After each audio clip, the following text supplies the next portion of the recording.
Don't move. Let's take a journey through time. Back over the last 7 days as we review the events of this week.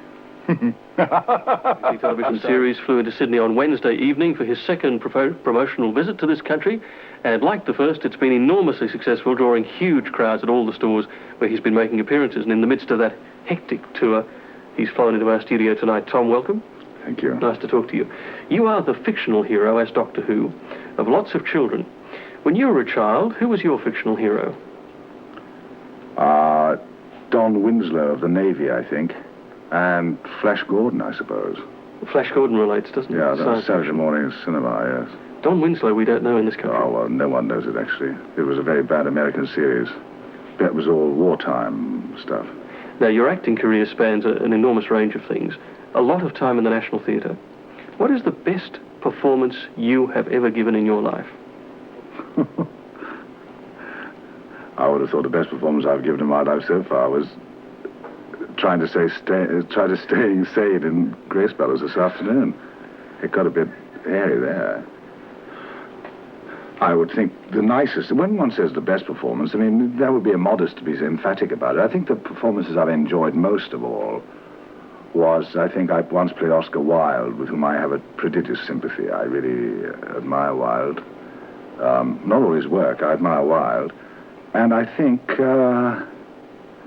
probably I once played a horse at the National Theatre. I once played a great horse, Rosinante, a clapped-out jade of Don Quixote. And I was quite pleased with the response that got. Nice. If, after your world fame has grown, because Doctor Who's now been sold to America, some movie mogul decides in the future to make a movie biography of Tom Baker, what famous star should play you? How do you see yourself? That's a harsh question. It is, isn't it? It's a dirty question, in a sense. I mean, the thing is, obviously, you know, as there's absolutely no one watching us and no one can hear what we're saying, I see myself as being terribly important and amazingly gifted and full of insights and wisdom. I mean, so you can't be played on the screen, so because in other Spencer words, Tracy's done. Can't cast, really. But, I mean, that's only between us. I mean, if we were on television, I'd just have to shrug modestly and say, well, anyone could do it. I mean, I suppose, say, Redford could do it.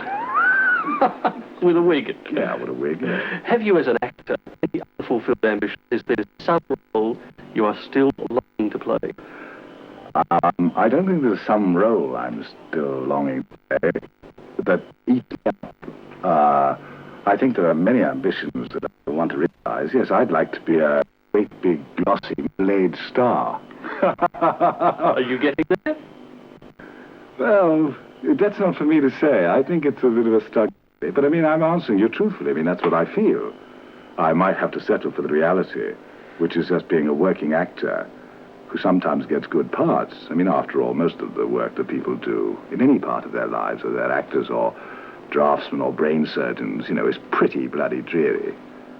I mean, most of the stuff required of anybody is not original, and one just hopes that when something original and stimulating, where you can do something tremendous for once or twice in your life comes up, that you're ready to get a grip of it.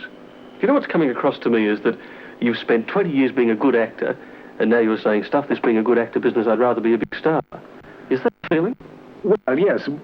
What I mean by that, really, when I say a big star, I don't mean just in that kind of, there's a big kind of cliched thing, isn't it? Someone says, well, what do you want to be a big star for? You say, well, you get lots and lots of crumpets.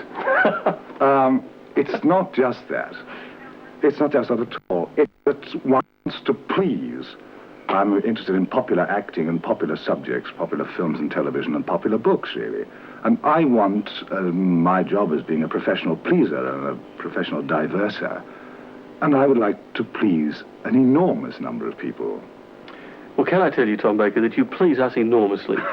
We're delighted that you joined us tonight. Thank you very much, and I hope that you enjoy your visit to Australia. Thank you.